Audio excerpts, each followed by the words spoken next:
Hi friends, ఎలా ఉన్నారు మీరందరూ బాగుండాలని మనస్ఫూర్తిగా కోరుకుంటున్నానండి. ఈరోజు భీమవరం నుంచి చందువాలు అయితే తీసుకొచ్చానండి. 1 కిలో చందువాలు కాస్ట్ వచ్చి రూ. 250 చెప్పారు. హాఫ్ కిలో తీసుకున్నాను. వీటికి పులుసు ఉండదు కాబట్టి ఉప్పు కానీ సాల్ట్ కానీ వేసుకుని శుభ్రంగా క్లీన్ చేసేసుకోవాలి. ఇప్పుడు ఒక కడాయిని అయితే తీసుకున్నామండి. అంతకు ముందుగా వీటికి మసాలా అనేది పట్టించాలి. ఆ మసాలా అంటే వేరేది ఏమి కాదు, సాల్ట్, పసుపు, కారం వేసి లైట్ గా ఆయిల్ వేసి ఒక్కసారి మొత్తం వీటితోటి మసాలా ఉప్పు కారం పట్టించేటట్లుగా చేసి వీటిని పక్కన పెట్టుకుందామండి.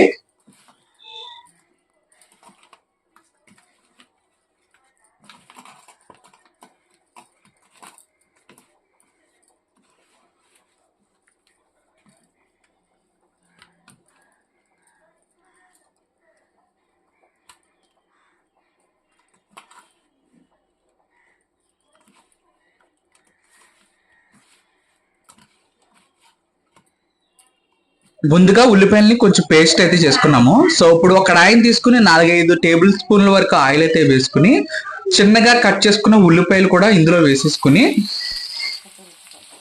ఒక చిన్న ఉల్లిపాయని పేస్ట్ అయితే చేసుకున్నామండి. ఆ పేస్ట్ ని ఇలాగ ఉల్లిపాయలు కొంచెం లైట్ గా ట్రాన్స్పరెంట్ కలర్ వచ్చినప్పుడు ఈ ఉల్లిపాయ పేస్ట్ ని కూడా వేసేసి ఒకసారి గరిటెతోటి మొత్తం అంతా ఒకసారి కలిపేసుకుందామండి. బాగా ఫ్రై అయిపోవాలి.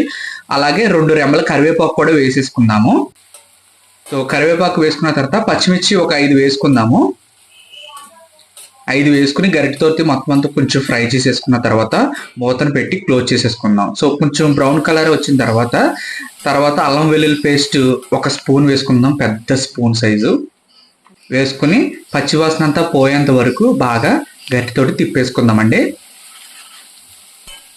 ఇంట్లో ప్రిపేర్ చేసుకున్నామండి అల్లం వెల్లుల్లి పేస్ట్. చాలా స్మెల్ బాగా అద్భుతంగా వస్తుంది. అలాగే 2 టమాటాలు చిన్న చిన్న ముక్కలుగా కట్ చేసుకుని అవి కూడా వేసేసుకుని మొత్తం ఒకసారి కలగబెట్టేసుకుందామండి.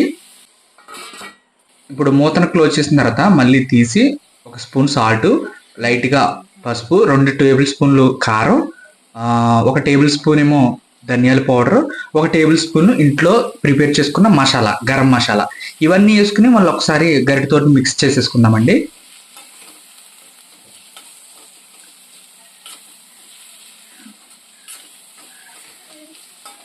ఇలా మొత్తం మిక్స్ అయిన తర్వాత అప్పుడు మనం ఈ మసాలా అంటించుకున్న చందువాల్ని ఇందులో వేసేసుకుందాం ఒకటి ఒకటిగా.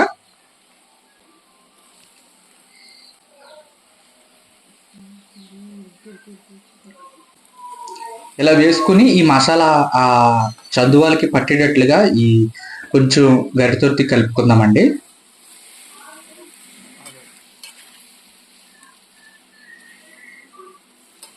ఓకే, పీస్ కొంచెం డ్యామేజ్ అయ్యేటట్టుగా ఉంది కాబట్టి మనం ఇప్పుడు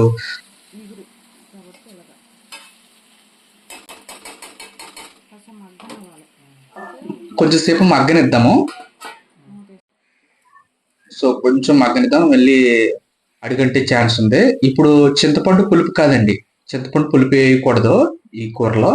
సో ఇప్పుడు మనం మసాలా పట్టించిన పేస్ట్ ని కొంచెం వాటర్ వేసి కలిపి మొత్తం ఇందులో పట్టించేసి ఇందులో వేసుకుని మొత్తం ఒకసారి గరిటెతోటి మొత్తం కింద అంటుకుండా లేకుండా చేసుకుంటే ఒకసారి మూత పెట్టేద్దామండి. ఇంకా కొత్త కొత్తలాడుతున్నప్పుడు కొత్తిమీర వేస్తే అబ్బా, ఆ ఫ్లేవర్ వేరే లెవెల్లో ఉంటుందండి. మెయిన్ థింగ్ ఏంటంటే చింతపండు వేయకూడదంట. సో నేను కూడా అనుకున్నా. సో ఇప్పుడు కొత్తిమీర వేసుకున్న తర్వాత కూడా కొంచెం సేపు దీన్ని మగ్గనిస్తే ఈ ఫ్లేవర్ అనేది దానికి పట్టేసి చాలా బాగుంటుందండి టేస్ట్ అనేది.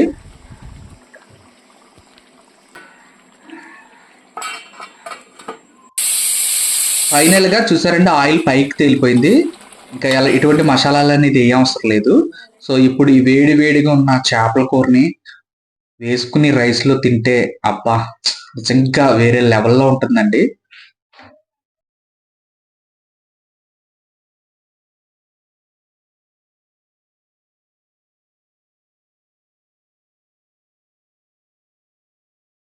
చాలా కలర్ఫుల్ గా ఉందండి, చాలా టేస్ట్ కూడా చాలా బాగుంది.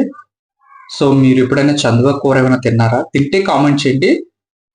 సో అలాగే మరిన్ని రెసిపీస్ కోసం మన ఛానల్ సబ్స్క్రైబ్ చేసుకోండి ఫ్రెండ్స్.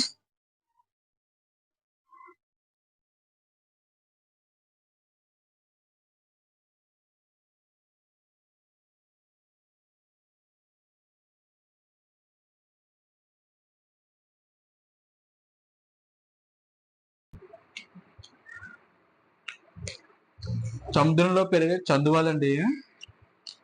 చాలా బాగున్నది ఫ్రెండ్స్ కర్రీ.